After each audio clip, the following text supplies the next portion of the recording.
Satnam, and welcome back to the channel. My name is Jai Gobind, and this is your channel for grace. Thank you guys so much for being here live, and thank you to those of you watching the replay. We are here today to talk about the new moon in Leo, which is happening tomorrow. And it's a really powerful new moon. It's happening kind of right as the sun enters Leo, which kind of adds to the excitement. And there's a lot of other aspects going on at the same time that enhance the frequency and the energy of this moon and this week in general. We just had like a crazy end to Cancer season and then a powerful like entering into Leo season, and almost right away we feel the activation of the new moon. So I'm sure that you are feeling also the electricness of Uranus also making a very powerful aspect to this moon. So we're going to go deep into the charts. We're going to look at the human design chart, well, the astrology first, human design lens, and also the gene keys lens, and even the codon rings, to see what this moon is all about, to see what we can learn, to see what is the initiation here. Because remember that new moons are moments of new beginnings, setting intentions. So really amazing and powerful stuff happening. And I'm excited to be here and just kind of talk about it with you and go through the information with you. So let me say hi to everybody that's here in the chat. Hello, Dawn. Welcome in. Hello, Diane. Good to see you. Jeanette is here. Linda is here. Ashley. Hello. Mary, how are you doing? Trina, welcome in. Anastasia. Hello, hello. Anita. Stick and Stones, Alicia, Intuitive Hairstyling. Welcome in, guys. And if you are here watching live, make sure to say hi in the chat. If you're enjoying the content of this channel, please give this video a thumbs up. Please, hello, Mishan, welcome in. Please subscribe to the channel, hit the notification bell. I usually go live and I also upload videos. Usually the uploads are the podcast episodes, and we do have some pretty fun podcast episodes coming up next, and just kind of channel uploads. And I can't wait for that, but we're like, it's all secret until it comes out. But I'm doing something special with Robert James Comer, and I think you guys are going to freaking flip shit when it comes out. Hello, Shala. Welcome in. Also, if you have not checked out the links below, I'll just get through a couple of announcements and then we'll dive into the new moon charts. But if you haven't checked out the links below, make sure you do, because first of all, I have a free download. You can download the free moon astrology guide, and it's going to tell you what your psychic gifts are based off of your moon sign. It enters you into my email list, and then I send out a weekly moon magic report, which gives you the astrology of the week. It's like the newsletter, also upcoming events. I run a lot of free events as well in our global community, so you can join the global community on Mighty Networks. Hello, Lish. Welcome in. We have a meditation hub. We have a global community. We have our Starseed membership. I host all of my courses on there. And it's an amazing place. It's like our own little private kind of a Facebook playground. There's like private messaging, posting, sharing. It literally is like our own private Facebook, and it's free to join the community. And it's the space where you will find everything that I offer. So it's really cool to have it all in one place. And it's so convenient. For those of you guys that are in the global community, how do you like it? How do you feel participating in that space? Also, I am very excited because this week begins the Step Astrology School, which I am personally signed up for with Christopher Witecki. He hasn't taught a class on Step Astrology in years, and I'm so excited that he's doing it because I've always wanted to learn. And the classroom setting for me is the most powerful way to learn. Like, I just love the classroom setting. So I signed up for his Step Astrology School. He's going to teach basically the system, how it works, what it means. We're going to learn about degrees, which is something that is definitely not missing out there, but I don't think enough people put emphasis on the degrees. And with this class, you're going to learn like a whole nother side of astrology that you can add to your repertoire. So there's two options. You can do a personal level class or the professional one. Obviously, the personal one is for you to learn about your chart. And also, like, you'll be able to use this to look at other people's charts. But the professional one, he's going to teach basically how to use this in your readings and things like that. So I signed up for the professional class, but I recommend either one of them. Maybe you want to do both of them. But the cool thing is that I actually affiliated with him, and he offered me this opportunity, which I'm very grateful for, which feels perfectly aligned because Christopher did a reading for me, you guys, and it freaking blew my mind. Like, it blew me out of the water. And I literally can't wait to start using the information that I learned in the class in these like astrology readings. That's going to be the best part of it all. And also in the weekly readings. I mean, I can't wait. I literally can't wait. Hello, Rebecca. Welcome in. And Lish, I don't know if I said hi already. I probably already did. But anyways, the links in the description give you access to either the personal part A or part A and B, and the professional part A and part A and B. And if you follow those links and you use the code JAILOVE, all one word, you'll get $21 off when you sign up for the class. And it also helps me and our community. Us being together in class would be really fun. I know Diane signed up, and I know Mishan signed up. And if you have any questions about the class itself, just reach out to me. You can like find me on Instagram. You can find me in the Mighty Network. But please check it out because it is freaking phenomenal.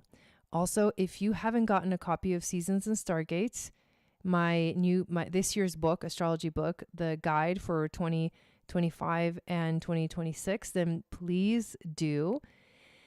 And that is all the announcements that I wanted to share. So let's begin to dive into the content of this video, which has to do with this new moon in Leo that is happening tomorrow. So this new moon in Leo is happening at 2 degrees and 9 minutes of Leo. The stargates that are being activated are the Andromeda stargates. And usually right now in Aries, we've got Chiron on Andromeda. And I'm going to pull up the chart on the screen in a moment. But definitely Chiron and Andromeda, definitely Mercury. And because we do have the frequency of Saturn and Neptune in Aries, they also kind of enhance those Andromedan stargates. And those Andromeda stargates are all about the liberation of the soul. So it is a powerful, Lish, Mishan signed up too. I'm so excited. It's a powerful frequency that calls for us to break the chains.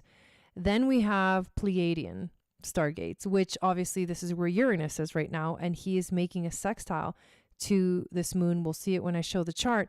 But this is a powerful light frequency, light codes being awakened right now, and also channeling.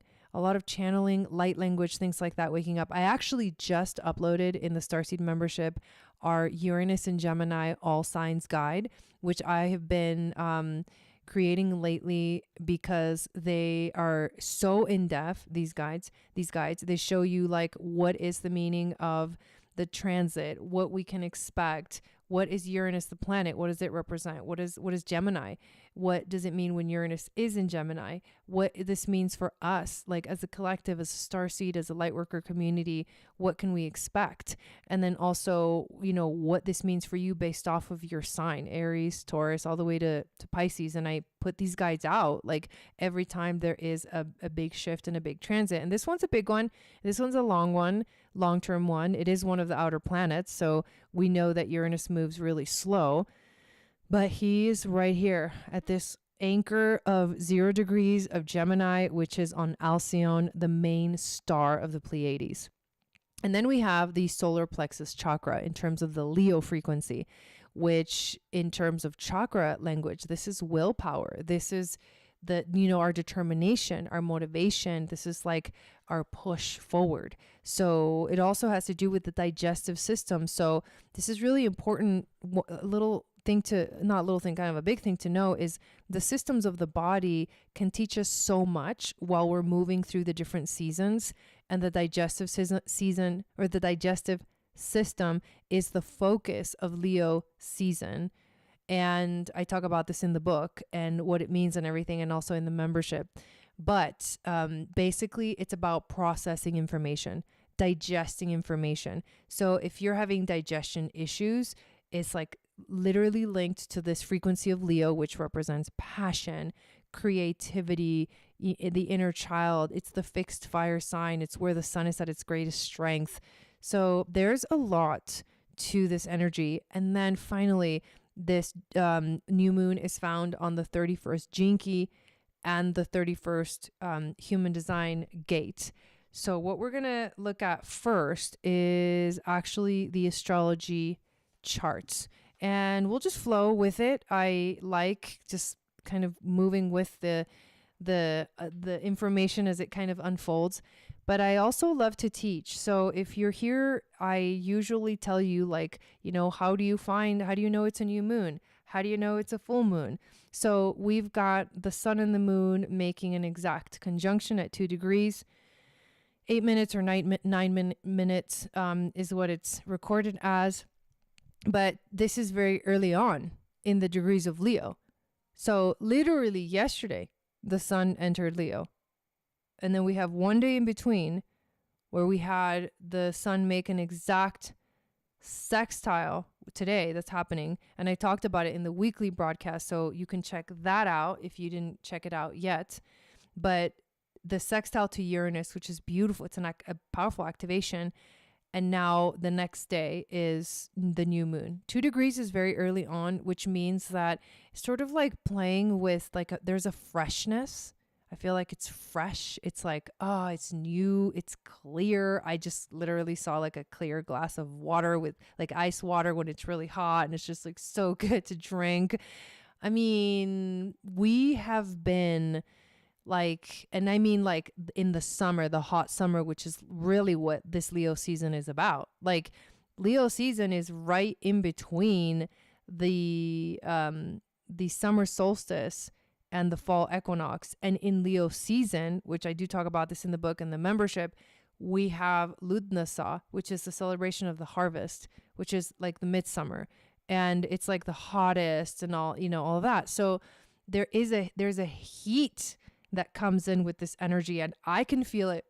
I don't know if you guys can feel it yet, but I can definitely feel the heat, the fire, the passion. Remember, this is a fixed fire sign, which sustains. It's the fire that sustains us. That's why the sun rules Leo. It's a star. You know, the sun is the brightest star in our sky. I mean, talk about bright. You know what I'm saying? You can't even look at it with your eyes. It's too bright. And so we have the moon meeting up with the sun right here, and the moon represents the queen. So if the sun represents the king and the sun in Leo is at its greatest strength, this is the king and the queen coming together at this 2 degree, right? And 2 plus 2 is 4. Hey, there's 22 in the chat right now. That's crazy. So it's 4, and we've got this, and 4 is actually Uranus, like connected to Uranus energy. So it's kind of crazy. Like there's all these like synchronicities and like 8-8. You know, it's like you can't make this shit up. Like it is really beautiful. I'm very excited for this fresh Leo energy coming in. So the other thing that we notice here is, of course, right next to the moon, not exactly conjunct, but in a what we call a stellium, we've got Mercury. So 3 or more planets in one sign is a stellium. So this Mercury energy he's retrograde as well. He just went retrograde just a couple days ago. And so we are in this reflective period. So the energy is also asking us to reflect, to contemplate. Retrogrades they take us inwards so that we can process information internally. And then we're working through something, like when Mercury is in shadow, or when any planet is in shadow, something gets like seeded, like the karmic lesson gets like seeded. And during the retrograde, you're going through the lesson, you're experiencing it, you're really engulfed in the experience.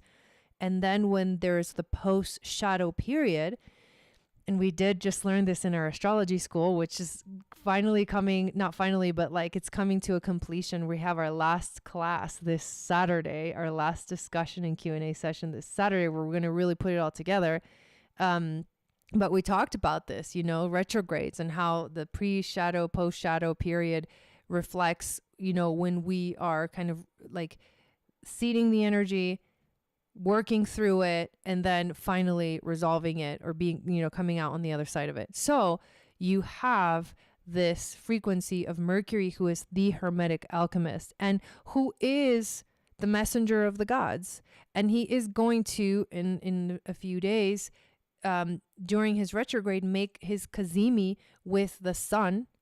And then it'll bring the message to the sun. And then that'll merge the mind and the heart together so we can feel like it's really connected. Like this Leo season is really a beautiful story. Like I just got done scheduling literally all of the posts, the daily posts for the Starseed membership. And I am like blown away by the magic of this season in general, like how connected and how everything flows from one thing to the next. Like there's a lot of conversation between the planets. It seems like I feel like they're all gathered like the Last Supper or something like that. But they're just like gathered, which is really funny that I said that. But they're gathered together at this like dinner table and they're like talking and there's like interactions going on and the stories unfolding. And Leo season is very powerful. And I just got done also listening to the Leo King, which I follow, and his deep astrology for the week. And he mentioned that Leo season is one of the last, you know, seasons before he calls it, we start going backwards. And I was like, well, what? But it's true because Virgo season is going to bring the eclipses. So remember that Virgo season is where the South Node is, right? The South Node is in Virgo. So Virgo season is going to be like heavy karmic, especially when it comes to the eclipses. Like we'll have a Pisces eclipse too, but it's also going to be, you know, very intense. Solar eclipse with the South Node is always like this karmic healing, karmic release. So we're coming to the completion of our 6-month journey in between eclipses this Leo season. We're celebrating the midpoint of the summer.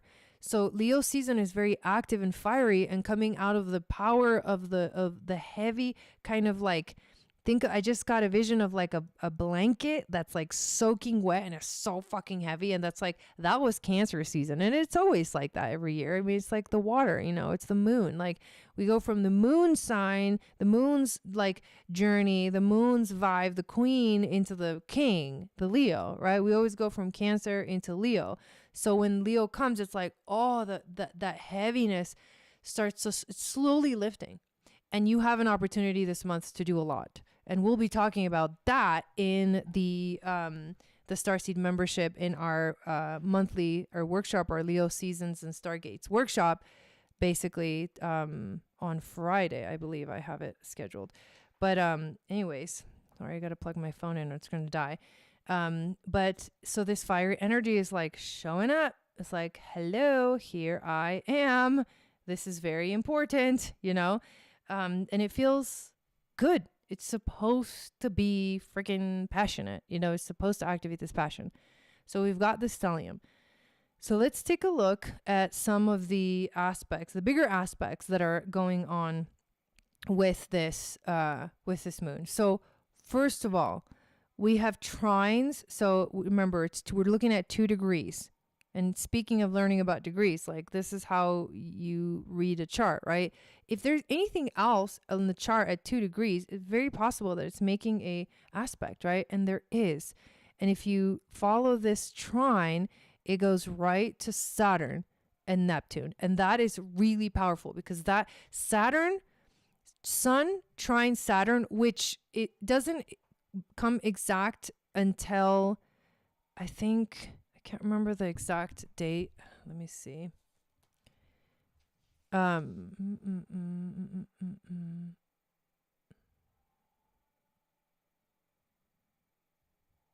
It's basically right on the day of the new moon.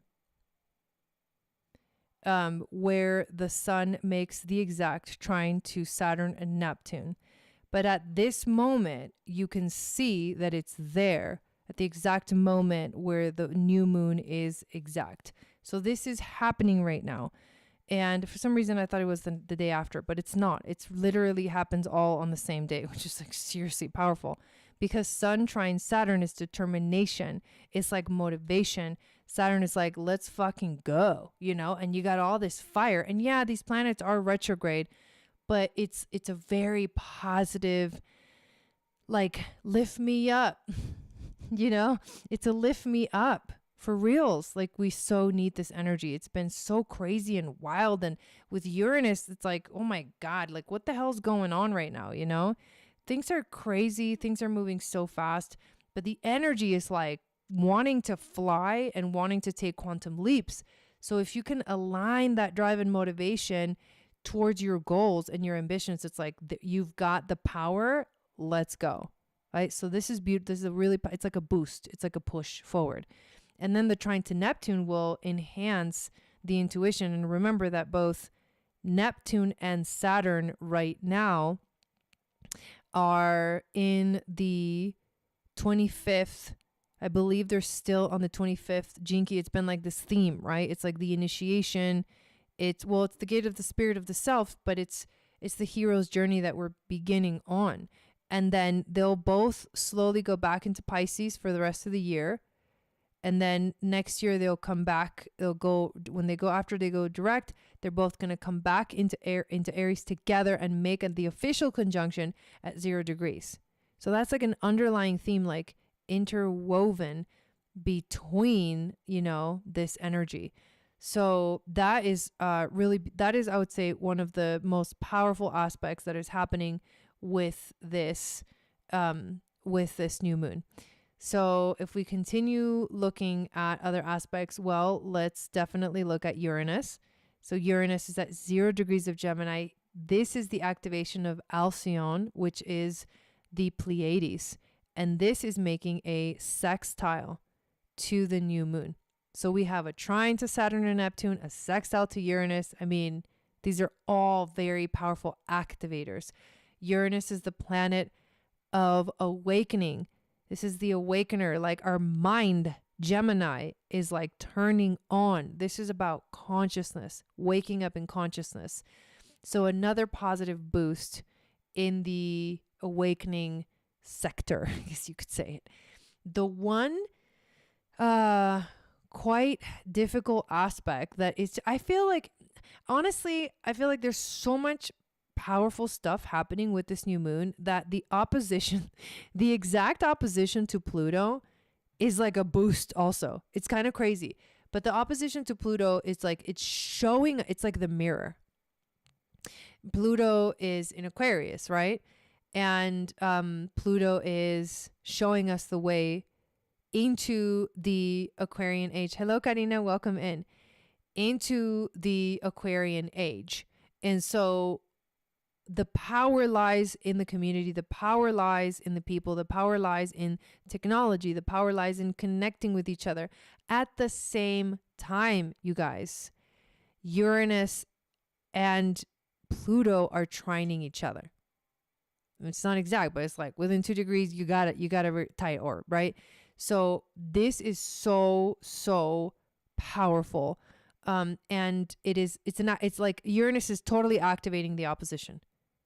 Hello, Robin. Welcome in. So Uranus is like turning it on. He rules Aquarius. Pluto is in Aquarius, right? And that's why I don't feel like, oh, the heaviness. And, you know, for some of us, we may feel the heaviness. You know, I'm not saying that nobody's going to feel the heaviness of like a sun opposed Pluto, a moon opposed Pluto. My moon's right here too. Like, holy shit. I have a moon at 0 degrees of Leo. So it's like, I'm definitely feeling this. I feel the light. It's like this. It's the light of the sun. It's like an illumination like none other. And it's strong. So we're strong in the sense of self and courage, where it's like the lion, right? And we are being shown the mirror of the shadow of the possibility of the future. But what we can do in this space is know ourselves and trust our deepest heart's desire and shine bright and not be afraid to be seen and to roar and to be heard.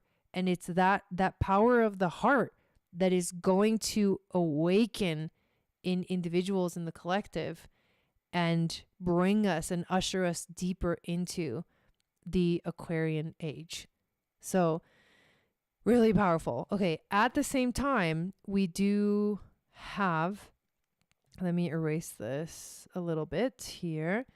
So at the same time, we have Venus at 22 degrees of Gemini, and she is still within orb making squares to the nodes and to Mars. And remember, this was exact on Monday, which was the last day of Cancer season. So literally like 2 days ago. But it's still holding the frequency because it's still within orb. Actually, 22 degrees of Gemini. Like, I love that number. Obviously, it's like a beautiful master number in numerology. But, and it's beautiful because like Venus is on Orion right now. She's on the Orion stargates. Like, this is what activates like the Akashic of the universe. The story of Orion, the hero's journey, it's another activation. I didn't mention that as a stargate, but she definitely is right around this space. So this is also like a karmic tune-up, you could say. This is also a checkpoint, a karmic checkpoint in relationships. So the theme of relationships is coming up as healing. It's asking us to heal karmically in the space of relationship, to realign what we truly value, Venus, to realign what we truly desire, so that we are continuing to move in the direction that we want to focus on, which is North Node Pisces. It's like, this is a time to make your dreams come true. So use the power of the transits to activate that dream. And so the squares are good and the oppositions are good because they are the ones that push us to act, that push us to move forward. And I think that is going to be, I already know, I feel it. It's a positive energy. It's a beautiful energy. Of course, it's not going to come without any challenges, right? There's squares and oppositions, but what it does come with is the knowing that we're moving in the right direction, and we have to know our strength, our courage, our passion, let our creativity activate, our solar plexus chakra, like put the effort into making our dreams come true. That's Sun, Moon, Trine, Saturn, North Node Pisces. I mean, like, how freaking beautiful, right? And then the Leo energy too also is connected to the inner child healing. Remember, we got the Sun card this week in the weekly reading. Like, that's also an activation. So yes, we will save ourselves. The age isn't going to save us. We're going to save ourselves. That's what this is saying. You need to know yourself, love yourself. You need to know your gifts. You need to know, your purpose, your mission, not so that you can know exactly what you're here to do, but so that you can be in the embodiment of your true, unique design. And that's Sun in Leo. I know myself. I love myself. I don't need anyone else to validate me.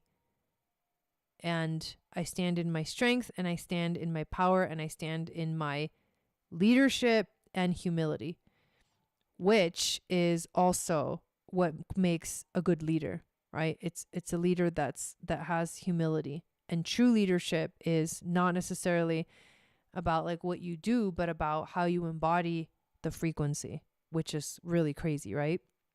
So let's explore now. This takes us actually to the Gene Key. So let's start there.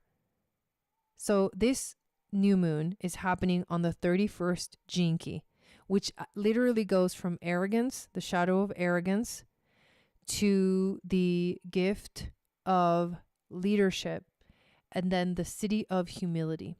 Richard Rudd says, the true leaders, at least the new leaders, are forged by life. This isn't something we decide.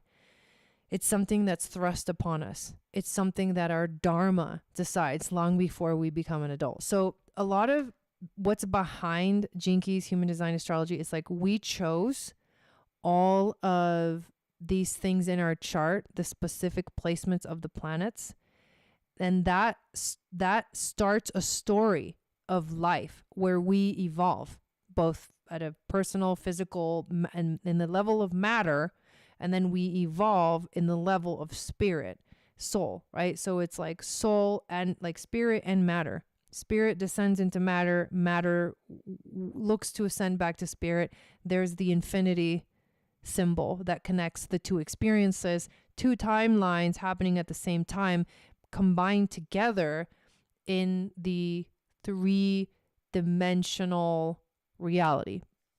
And so here we are living out our story, and we have chosen the Dharma.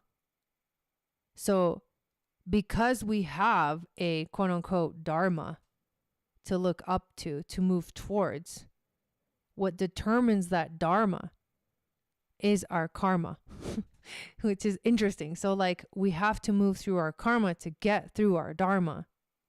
We have to go through the lessons. We have to do the whole evolution thing, right? Which that basically means that there's mutation.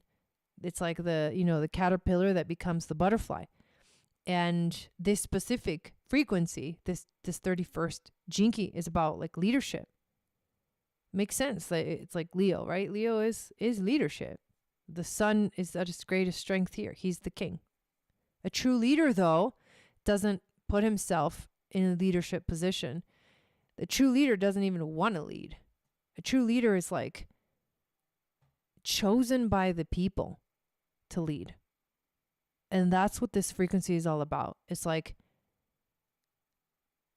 what makes people choose somebody as their leader? That's the qualities that you need to embody. That's the quality that this moon is telling you to embody. This Jinki is described as sounding your truth. So what is your truth? And it's part of the codon ring of no return. So let's read about that.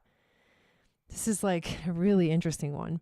This mysteriously named codon, the ring of no return, refers to the evolutionary process that takes place when higher consciousness reaches the throat center. And this is a gate in the throat center in human design.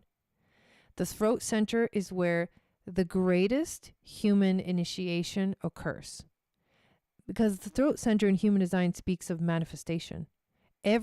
All of the other channels and gates, they all want to go to the throat. Because in the throat, then it comes out. This is the great leap from the fourth causal body into the fifth Buddhic body. Once you begin to speak your truth and the higher involutionary currents begin to use your voice to transmit their truths, the higher involutionary currents, there is no return. There's no return. At this point, you have broken away from the lower realms forever, taking the leap from worship to embodiment. That's what I'm talking about. It's all about the embodiment of the self, the unique self, which means you need to be following your strategy. You need to be following your authority. You need to know like your design, like the back of your hand. You need to like understand how the energies affect you based off of what type of aura you have. All this stuff is like in the human design, right? But they're all mixed together. They're all mixed together. Yeah, the codon ring of no return. Yeah, we're not going back to the old world. So yeah, don't go back to the past. And that Venus T-square, the nodes is like, yeah, don't. Review the past, but don't get stuck there. Nobody needs to be getting stuck in the South Node, especially in Virgo. Where we like think we need to be in control of all the little details and all the little things. It's like, no, the magic gets lost when you're like the mouse. The mouse gets caught in sticky traps. Oh, that was a really evil laugh. Anyways, you don't want to get stuck in the sticky trap. So you got to see the bigger picture. That joke was for Ashley. You got to see the bigger picture. Got to see the bigger picture. And the bigger picture would be that north node in Pisces, right? So there we have it, ladies and gentlemen. All right, let's move on to the next thing. So now we're going to look at, oh God, here comes the other Gemini is taking over. The other Gemini twin has come out now.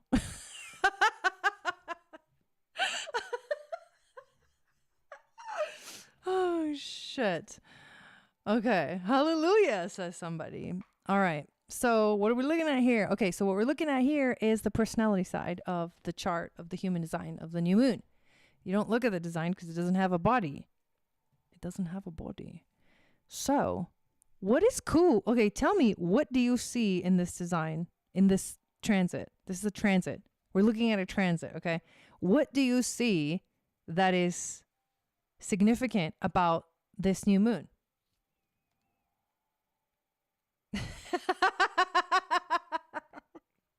I'm reading comments.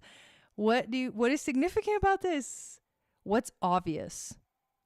What's obvious? All right, I'll tell you what's obvious. We have 3 defined centers. 3 defined centers. 2 defined channels, 3 defined centers. They're all connected. This is like single definition, which means easy flow. Fuck yeah. Easy flow. That's what that means. Single definition literally equates to easy flow. So we've got G center active. I love this because the moon is happening on the 31st gate, but we have the 7th also. Let's take a look at who's on the 7th. So, oh yes, Mercury retrograde. Okay, dude. Okay, this is amazing. So Mercury retrograde is on the 7th gate, while the sun and the moon are on the 31st. So what is that specific channel called? It's called the channel of the Alpha. Sun, Moon, Mercury. And remember, they are all in Leo. This is like the power of Leo awakening. This channel of the Alpha, a design of leadership. You are designed to be picked out of the crowd one day as a true leader. The more reluctant you are to assume this status, the better a leader you will be. These are the truest leaders. So this moon is literally like, you need to step up, but not with arrogance, with leadership and humility. As they understand patterns and trends and are able to present them in ways that everyone can understand. They are here to lead us into the future. Yeah, there's that jinky again, right? To lead us into the future. This moon is asking us to step into leadership and humility because the world needs these fucking leaders to take us into the future. And that's just one of the channels, right? Let's take a look at the other one. So who is on? Who's got the channel of the Alpha, by the way? Because this is a fun thing to do, interactive about looking at your own chart. Who's got channel of the Alpha in their chart? So let's actually, before we go to the 1222 channel of openness, let's talk about the 2 centers here. G center, identity, knowing yourself, and throat center, expressing that identity through leadership in the channel of the Alpha. All right, 1222. Now We're talking solar plexus to throat. Dang. Yo. Oh. Is this what you were saying, Lish? I saw Lish say something about you guys. This is the north node on the 22nd, the gate of openness, and Venus on the 12th, the gate of caution. So who's got the 1220? North node, the future. Okay, the gate of openness. People under huge pressure to express their feelings. The north node is like, feel, motherfucker. Just feel it. Just feel it. This gate is where the emotional spirit of the individual is transmitted to others as a mood. You got to honor your moods right now, you guys. You got to honor. This moon is telling you to honor your moods. And goddamn, have I been doing that this week. Although this can be a deeply social gate, these people should stay indoors when in a bad mood. Oh my God. When the emotional wave is high, I know you do, Dawn. They are graceful and social, but when the wave is low, you better watch out. I'm just kidding. The 12, Venus. So this is what we truly value. People who are naturally cautious about other people understanding them clearly. The realignment of the values is what we care about right now, about how people see us. That's good. That's good. Leaders should care, but they shouldn't at the same time. You know? They should because they need to be in integrity. But they shouldn't care because obviously you shouldn't care what people think. But you guys know what I mean, right? I don't want to get into that whole conversation. Look at how many people have the 1222. Dang, Gina. I have Mars. Oh, yeah. Okay. Lish has Mars on the 12th. North Node been connected to channel for me, and I've been feeling. Me too. Me too. This makes so much sense right now. Like, I'm like, oh my God. Okay. Yours is a life of passion and of following your feelings. However, your lesson is to wait before you act or speak. The more patient you are, the clearer your emotions can be and the more powerful your influence. Hello? Channel of the Alpha with the channel of openness? Hell yeah. These people are here. So this is what this moon is calling us to. Have an impact on others through their unique emotional expression.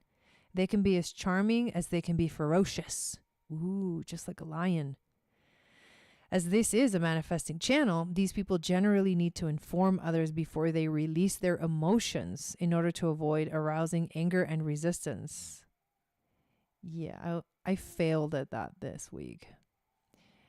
I tried to inform, but I was too chaotic. They are not so interested in bonding with others as much as finding an opportunity to express themselves. Okay, so there's a lot of like, express it. Express it. This is a selfish individual channel by design. Their deepest role in life is to have an impact on the emotions of others. So stepping into leadership, wow, emotional, intelligent leadership. Damn. However, they can only be really effective at influencing others when they honor their moods. Absolutely.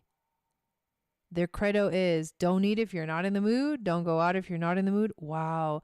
Do you realize this is pure like honoring where you're at in the now? Because like the ultimate honor where you're at. Feel your way fully through what's happening. Don't avoid it. Don't resist it. You got to completely 100% honor. Wow. That is so cool. And if we explore some of the other energies, I mean, look, the 25, right? The gate of the spirit of the self. We got Saturn and Neptune right there. Yep. I was talking about that. That's the initiation. That's an initiation. We've got over here. Oh, oh shit. Shit, son. Uranus on the gate of the now. Recognition and awareness in the now, which transforms understanding into right action. Dude, this is why this moon is the shit. That's why this moon is the shit. This is crisp. Oh, dang, we have the 39. Jupiter. Okay. The gate of provocation. Right? The gate of provocation. Wow. This also has to do with feelings. 41. The Earth and Pluto. Ooh, 41 is significant, you guys. Also, like, I just did that podcast with Robert Comer. The 41, he says, is Adam, as in Adam and Eve. So the 41, the gate of contraction. Oh, snap. People driven by the incessant urge to experience a new feeling. And then freaking Jupiter on the 39, the gate of provocation. No wonder. Dude, the emotions are like high right now, but the potential to be fully present with everything that's going on is huge. Who do we have here on the gate of realization? Sorry. Why am I like this? Gate 47, the gate of realization. People that always look to understand life by relating it to their own personal experience. South Node and Mars. This is a powerful reflection. These people are under huge pressure to conceptualize past experience. They lay out the images in their minds, trying to piece them together, like an artist assembling a collage. If they are patient, they can create inspiration out of confusion. Ultimately, these people are much better at resolving other people's past experiences rather than their own. Without the 64, they are always waiting for the flash of inspiration that brings the mental pressure to a temporary end. But I am sorry to say, ladies and gentlemen, there is no end to temporary pressure. There is no temporary end to mental pressure. It's going to be there. That's the pressure of the South Node and Mars. Holy moly. And 41 is a start codon and the 12 is a stop codon. This is crazy. This means emotion. Okay, so we got solar plexus defined. Intense emotion. Literally, you have to honor your moon. Jupiter on the gate of provocation. More, right? Jupiter in Cancer. More deep emotion. Pluto contracting. Like pulsing. There's a pull, right? It's contracting, but when you contract, there's got to be an expansion. Expansion always follows a contraction. We got Saturn and Neptune, like the initiation, the new human. I don't know why that came out, but the new hero's journey, our new story. A lot of gates in the throat active and the G center defined. Express your feelings. Express your fucking truth. Who you are. Bring out who you are. Be in the moment. Be in the now. Just trust. Yeah, trust in the flow. Trust in the emotional waves because they actually are teaching you to be more present than ever. Holy moly. Okay. And then we get to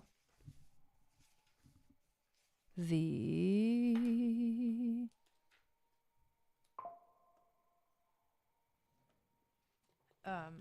let's take a look. The city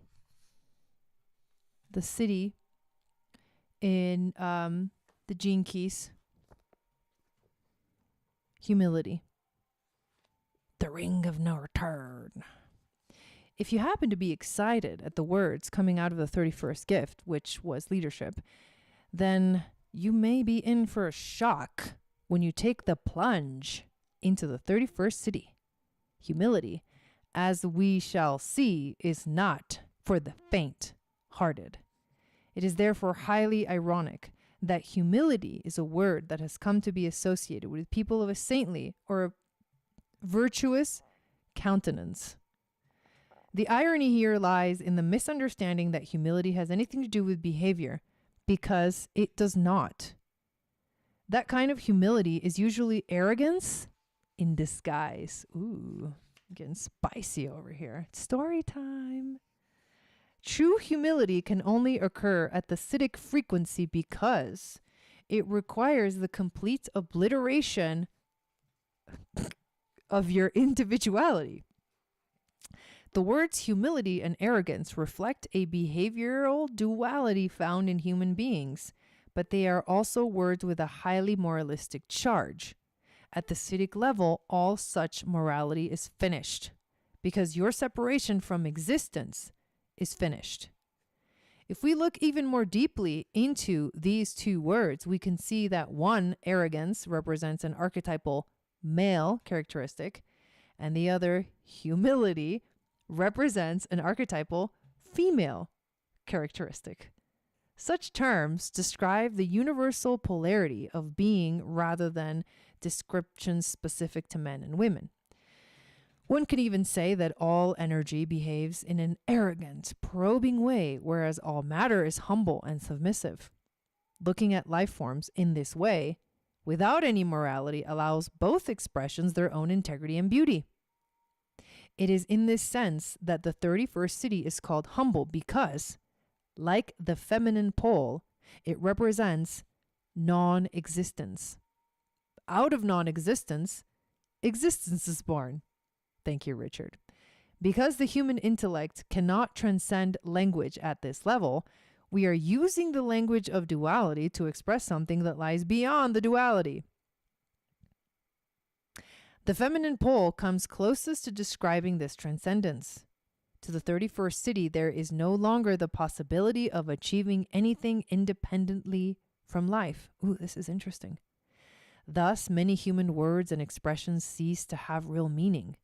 If a human being behaves in what others describe as an arrogant manner, the 31st city simply cannot comprehend this. To the 31st city, all behavior is seen as an impersonal manifestation of the totality, and there is no such concept as an independent doer. Ooh. This is what arrogance really means. You misidentify with your individuality and assume you have power over life. Okay, I'm listening. Arrogance is really concerned with what others think, whereas humility doesn't care.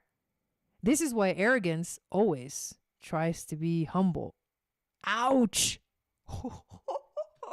However, to be truly humble, you wouldn't mind others thinking you were arrogant. If this is giving you a headache, then that is what the Siddhic frequency always does to the intellect. Someone outside its sphere cannot possibly understand the 31st city. It is just too simple for the poor human mind, and it is deeply disturbing to human concepts of morality. The 31st city has exceeded all concepts involving levels and movement, and even the need for being in the heart. There is no need to be anywhere or do anything other than what you are doing. True humanity arises from the truth that you cannot ever do anything wrong. Consciousness is enjoying its game through life. No matter what you believe, achieve, or do, it is not you attaining it, because you are the great illusion. The person manifesting the 31st city does not even see human beings as divided into those who are awake and those who are asleep. There's no such thing as being enlightened or unenlightened to such a person. If there were, that would assume the existence of separate beings rather than the reality of one unbroken chain of consciousness. Because the 31st city is truly humble, it has no agenda, it is not necessarily interested in freeing people from their illusions, even though it may unwittingly do so. Such a being realizes that it is not possible to influence anyone in this world. It doesn't matter what such a person does in life.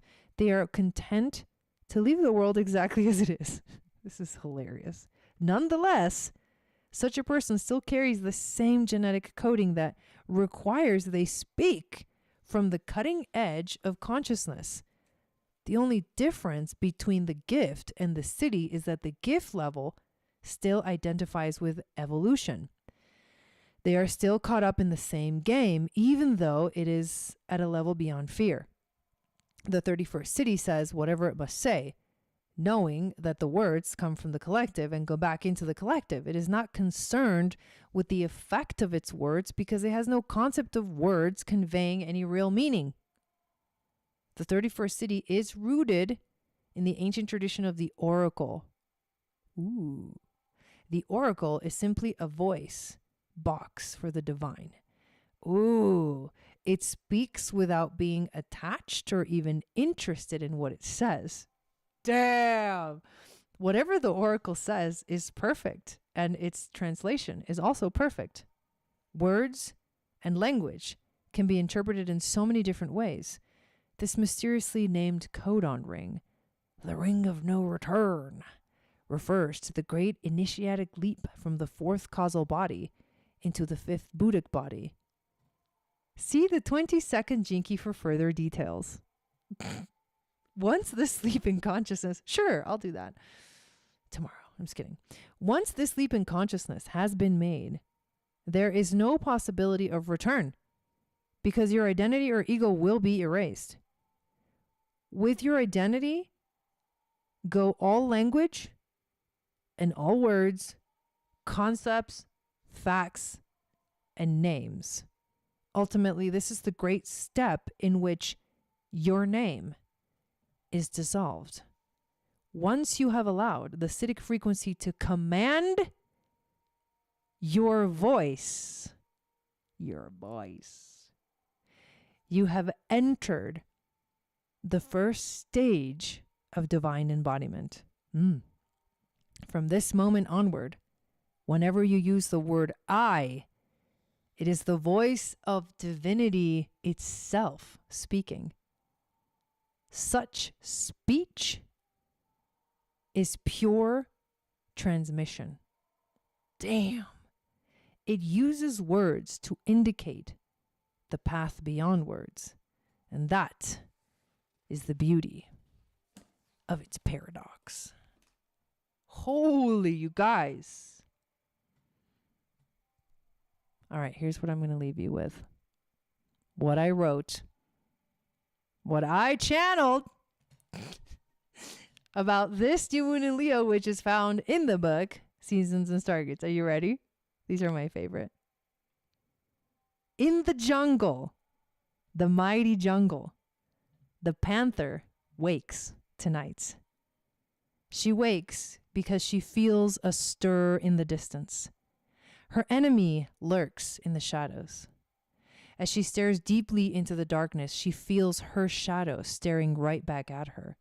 She knows she cannot hide, and her fighting spirit takes charge. Inside burns a creative fire and passion, but arrogance knows no bounds. Without the right intention, Panther knows she won't get far. She humbly bows to the stillness and invites the darkness out. Gazing at it face to face allows her to melt the fear. In the shadow is her power, but it is only in fully facing her fear that she will step into it.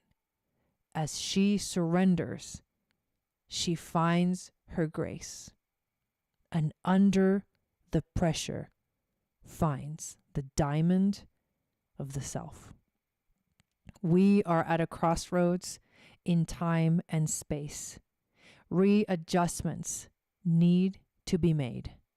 What no longer serves must be released so that there is nothing in the way forward. The full embodiment of our truth is required. Moving with courage will be the way.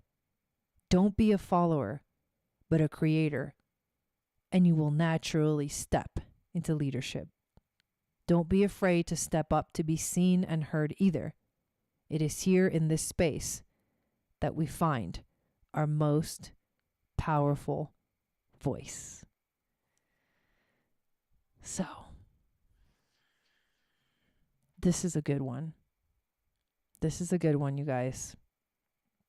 This is a good season. Eclipses come next season, and that's going to get heavy. So this is the last season that we have to really lift it up, to activate our passion.